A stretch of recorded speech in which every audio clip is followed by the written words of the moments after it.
Dahil sa mga pagulan nito mga nakarang araw, tumaas po ang presyo ng ilang pangunahing bilihin. At live mula sa Mega Q-Mart, may hinit presyo si Victoria Tulad. Victoria?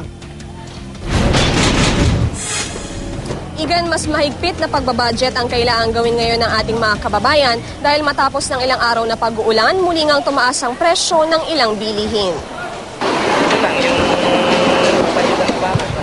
Problemado na naman si Leo. Ang 10,000 pisong budget niya kasi para sa pagkain itinitinda sa kanilang kantin, tila hindi raw kakasya matapos magtaas ang presyo ng ilang pangunahing bilihin sa walang humpay na pag-ulan. Sa Mega Q-Mart nga sa Quezon City, nagmahal ng 20 pesos ang mga lamang dagat.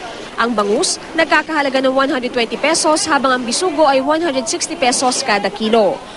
160 pesos hanggang 300 pesos kada kilo naman ang hipon, habang ang dilis at tilapia ay 90 pesos kada kilo. Nataas ang bahagya. Kasi nga galing sa bagyo, yung mga tao hindi makapunta sa dagat, hindi makagawa ng malakas ang hangin. Imbis na dalawang klase ng isda, isa na lang. Dati, pagka namamalengke ko, tatlong klaseng isda. Ngayon, isa na lang nabili ko. Mula noong nakarang linggo, nadagdagan naman ng 5 piso ang benta ng mga supplier ng manok at baboy sa mga tindera sa palengke. Gayunman, hindi raw minamahala ng mga tindera ang kanilang paninda. 130 pesos kada kilo ang whole chicken, 55 pesos ang chicken feet at 80 pesos ang leeg. Sa baboy, 185 pesos pa rin ang kilo ng liempo. 170 pesos naman ang kasim at pigi, habang 140 pesos kada kilo ang ribs, pata at pork chop.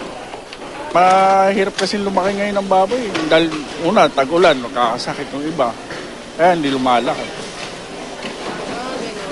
Kaya yung presyo nila, gumagalaw. Kami naman, mga tindera, hindi makapagtaas. Kasi pag tinasa namin, mamimili namin, aayaw. Sa kabila ng mga pag-ulan, hindi naman daw gumalaw ang presyo ng baka at gulay. 235 pesos ang sirloin at round steak, 215 pesos ang brisket, 400 pesos ang tenderloin at 140 pesos kada kilo ang bulalo.